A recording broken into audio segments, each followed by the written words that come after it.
Hey, so my face is not going to be in this video, but I just finished posting and doing some workouts. I got Just Dance on Switch, so that's been super fun.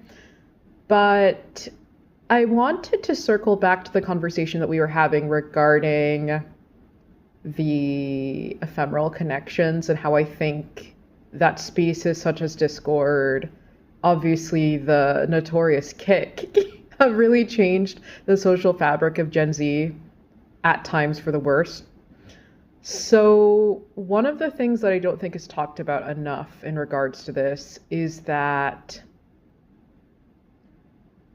the lack of respect that is built into the way in which we speak to each other now is highly disturbing to me. I'm not talking about respectability politics in which you must appear a certain way. I'm not talking about that. I'm not talking even about someone deciding to curse. I am talking about the content of each person's words, not taking into account really anything other than the initial shock value response. I think that we need to collectively move out of a time where shock value is funny. It's really not to me. I don't think it ever has been.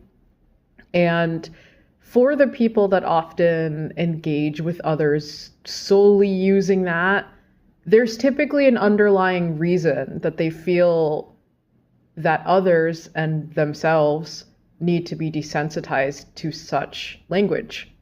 And I think that in the future, we're going to understand a lot more about that.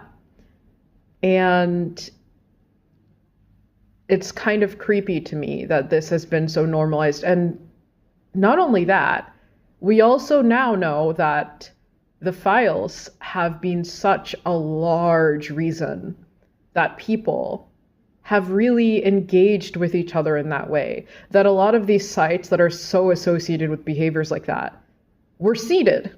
they were social capital seeded by the people mentioned. That's kind of disturbing to me that this has been going on for so long and it's not something that has been talked about enough with Gen Z, like intra-generational discussions. Yeah. So what do I mean by fast food communication? Obviously, the clear thing that people go to is the method of communication. Oh, call instead of texting. That's fine. That is one of my personal preferences, but I don't even mean that. I more so mean that the content and the subtext in the way that Gen Z speaks is often just completely devoid of empathy, and it's not your fault. Obviously, information overload can change that. But the real problem here is that, as we've seen, a lot of the media that has shaped the way that we speak to each other was poisoned by people that will not be named. I have been saying this in regards to the Overton window shift that we saw with the inception of sites like 4chan. I was called an alarmist. I was called a contrarian. I was called crazy. So many things were used to describe me, and now we have the evidence that I was completely correct. Now that we have this evidence, what is Gen Z going to do about it? We have to be the ones that make the decisions regarding what is and is not acceptable for each other, not because we are arbiters of respectability, but because the baseline, like we just found out that the well was poisoned. Who is going to change the water? Who's going to bring the water?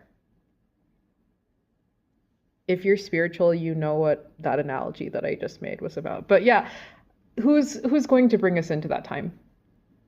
And it has to be us. No one else can do it. No one else can do it. We're at that age where it needs to be us. And so while it is woke scolding, I really don't care anymore if it is or isn't. Because someone's going to have to do it.